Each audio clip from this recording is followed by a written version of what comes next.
Buenos días, queridos hermanos y hermanas. Ya estamos en 2 de abril y es Viernes Santo, es decir, el día que recordamos la muerte de nuestro Señor Jesús.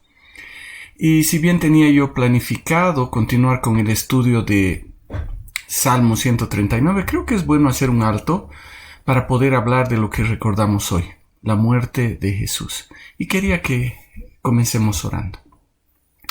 Padre amado, te damos gracias por este tiempo que tú nos das. Gracias, Señor, porque podemos estar acá.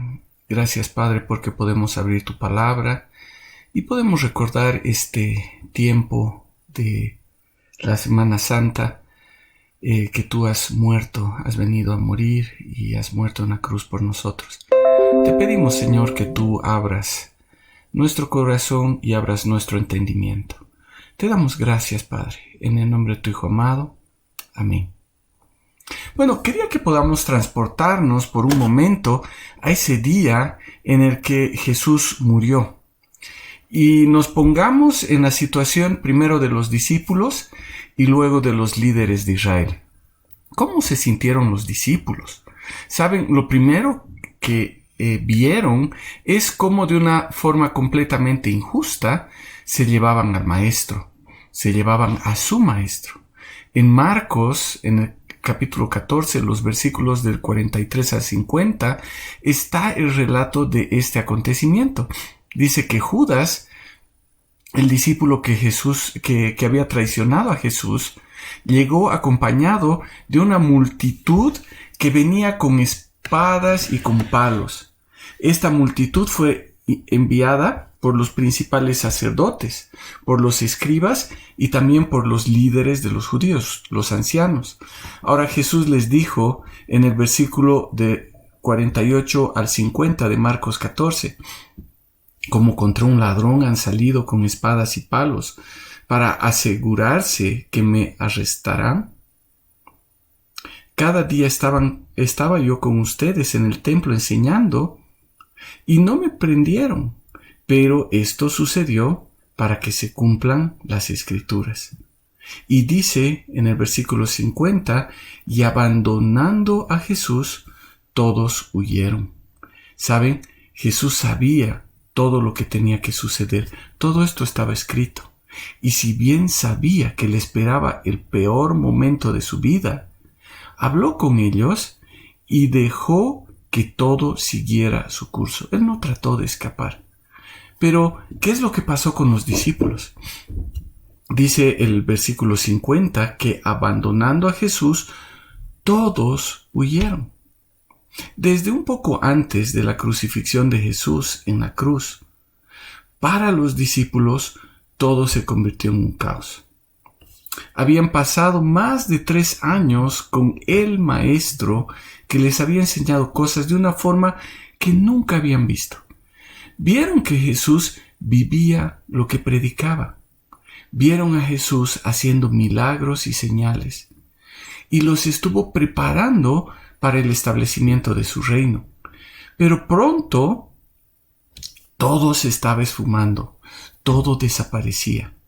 Durante todo el tiempo con Jesús, vieron que los líderes religiosos amenazaban a Jesús, incluso lo amenazaban de muerte. En el momento del arresto de Jesús, ellos sabían que algo no muy bueno estaba por suceder. Entonces escaparon.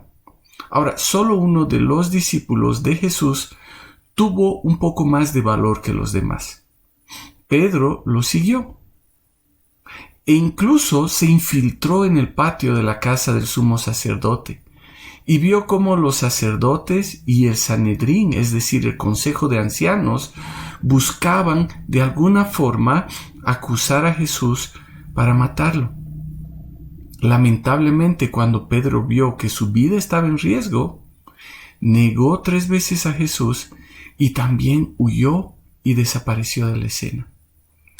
Dice también el relato de Marcos en el versículo 40 de Marcos 15, que solo algunas mujeres que andaban con Jesús miraron de lejos todo lo que sucedió. Ellas miraban de lejos la crucifixión. Incluso para la sepultura de Jesús. Ninguno de sus discípulos cercanos estuvo presente. José de Arimatea, que era un notable del Sanedrín, llevó el cuerpo de Jesús para ponerlo en un sepulcro que él tenía. En ese momento, para los discípulos, la muerte de Jesús fue devastadora, fue el fin de todo. No podían creer lo que había sucedido. Todo se cayó. Eran personas que no tenían ninguna esperanza. Y saben, yo me pongo a pensar en esos momentos en los que vemos cómo los planes que tenemos se derrumban. La esperanza que teníamos en algo se desvanece. Posiblemente todo por lo que hemos luchado se pierde en un solo momento. Es devastador. Nos desilusiona por completo. Es así como se sentían los discípulos. Pienso que en ese momento ellos perdieron toda su fe, toda la fe que ellos tenían, pensando que su esperanza de pronto había desaparecido. La muerte de Jesús había terminado con todo lo que ellos estaban esperando por tanto tiempo. Me los imagino desesperados. Me los imagino sin ganas de hacer nada, ni siquiera comer. Saben, Jesús había dicho en Mateo 9:15 que iba a llegar el momento en el que el novio le sería quitado. Y entonces los discípulos ayunarían. Y es ese momento en el que estamos tristes, estamos desesperados, que ni siquiera queremos comer. Y creo que ese sentimiento se ve claramente en la conversación que tenían esos discípulos que son mencionados en Lucas 24. Caminando hacia Emmaus, hablaban de todo lo que había sucedido y entonces le dicen a Jesús: tú eres el único visitante en Jerusalén que no sabe las cosas que en ella han acontecido estos días. ¿Qué cosas?, preguntó Jesús. Y ellos le dijeron las referentes a Jesús el Nazareno, que fue un profeta poderoso en obra y en palabra delante de Dios y de todo el pueblo, y cómo los principales sacerdotes y nuestros gobernantes lo entregaron a sentencia de muerte y lo crucificaron. Pero nosotros esperábamos que Él era quien iba a redimir a Israel. Además de todo esto, es el tercer día desde que estas cosas acontecieron. ¿Qué podemos escuchar en estas palabras? Decepción absoluta. Y eso se había apoderado de todos los discípulos, a tal punto que no podían reconocer a Jesús, con quien habían compartido por mucho tiempo. Ellos no podían entender cuál era el plan que el Señor tenía desde el principio de los tiempos. Ahora, por otro lado, ¿cómo vieron todo esto los líderes religiosos? Para ellos fue la más grande victoria. Por fin se estaban deshaciendo de la persona que había sido una gran molestia para ellos durante tanto tiempo. Durante una buena parte del ministerio de Jesús, ellos fueron acusados por Jesús de ser hipócritas. Y era justo lo que estaban mostrando. Como vimos hace un momento, ellos arrestaron a Jesús como si fuera un peligroso delincuente y armaron un juicio completamente injusto para Jesús. Buscaron testigos falsos y utilizaron su poder para burlarse y maltratar a Jesús.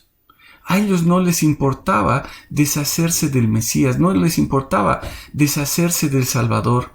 Lo que querían era cuidar todo el sistema religioso que les había costado tanto establecer. Ellos querían mantener a cualquier precio lo que habían construido. Les molestaba que la gente cuestionara su integridad. Entonces, si ya no estaba Jesús, ellos podían seguir sin más contratiempos. Y una vez Jesús muerto, ellos quisieron asegurarse de no dejar cabos sueltos. Como dice en Mateo 27, ellos pidieron que Pilatos pusiera guardias, porque recordaron que Jesús había dicho que resucitaría 3 días después. Ellos querían que el sepulcro esté custodiado hasta el 3er día, para que los discípulos no roben el cuerpo de Jesús y luego digan que él había resucitado. Saben, los discípulos estaban completamente derrotados. Los líderes religiosos se sentían vencedores. Pero esto pronto dará un giro de 180 grados. ¿Qué estaba realmente sucediendo con la muerte de Jesús en la cruz? Saben, Jesús les repitió una y otra vez a sus discípulos que era necesario que él padeciese mucho, que fuese desechado por los ancianos y los principales sacerdotes y también los escribas, y que fuese muerto y que resucitaría después de 3 días. Pero como dice en Marcos 9:32 y también en Lucas 9:45, ellos no entendían lo que Jesús les decía. No entendían lo que estaba pasando. Y tenían miedo incluso preguntarle, porque era un plan completamente descabellado. Ellos no querían a un líder muerto. Ellos querían a un líder vivo. Y lo que no entendían era que Jesús vino para dar su vida en rescate por muchos. Él era el Cordero de Dios que quita el pecado del mundo. Él iba a ser el sacrificio perfecto en la cruz. Jesús sabía para qué vino. Él sabía exactamente qué es lo que iba a padecer. Aún así, estuvo dispuesto a hacerlo para que nosotros alcanzáramos salvación, para que tengamos el perdón de nuestros pecados. La muerte de Jesús no fue un momento de falta de control de la situación. Fue exactamente la forma en la que el Señor planificó nuestra reconciliación con Él. Ese fue su perfecto plan desde el principio. El Señor nunca perdió ni perderá el control de la situación. En el momento que el Señor Jesús padecía en la cruz, lo hacía por nosotros. Lo hacía en nuestro lugar. Él estaba recibiendo la ira de Dios en su cuerpo, abriendo el camino para que nosotros recibamos salvación. En su amor, el Padre Celestial envió a Jesús para que todos los que creamos en Él nos reconciliemos con Dios y entonces lleguemos a tener vida eterna. Saben, siempre yo me pongo a pensar que si esta historia hubiese quedado aquí, solo tendríamos un héroe más defendiendo su causa. Si solo celebráramos el tiempo de la muerte de Jesús, luego de esto tendríamos que volver a nuestras casas tristes y derrotados, pensando en cómo hubiera sido todo si él no hubiera muerto, recordando a un mártir caído. Lo hermoso de todo es que nuestro Señor Jesús no solo murió, sino que también resucitó. Eso es lo que cambiará la derrota que veían los discípulos en victoria, y la victoria que veían los líderes religiosos en una derrota aún más grande. Y es la resurrección lo que nos da esperanza de esa vida eterna. Y de eso estaremos hablando el domingo en la prédica de nuestro culto dominical. Y les invito a que puedan conectarse a través del Facebook o a través de Zoom a este tiempo en el que vamos a recordar la resurrección de nuestro Señor Jesús el domingo a las 11 de la mañana. Vamos a orar. Padre amado, te damos gracias por este tiempo que tú nos das. Gracias, Señor, porque podemos ver en tu palabra ¿Qué es lo que ha conseguido nuestro Señor Jesús con su muerte? Y Padre amado, te damos gracias porque tú has enviado a Jesús para que muera en nuestro lugar. Gracias, Señor, porque esto no ha quedado ahí, sino que tú le has dado la victoria y tú lo has resucitado a través de tu Espíritu Santo. Y, Señor, tenemos esa esperanza también para nosotros, porque un día vamos a estar contigo y vamos a estar contigo por la eternidad. Te damos gracias. Gracias, Señor, en el nombre de tu Hijo amado. Amén. Bueno, eso es todo por hoy. Y el día lunes vamos a continuar con el estudio que estábamos haciendo en el Salmo 139. Que el Señor les bendiga y que tengan una feliz Pascua.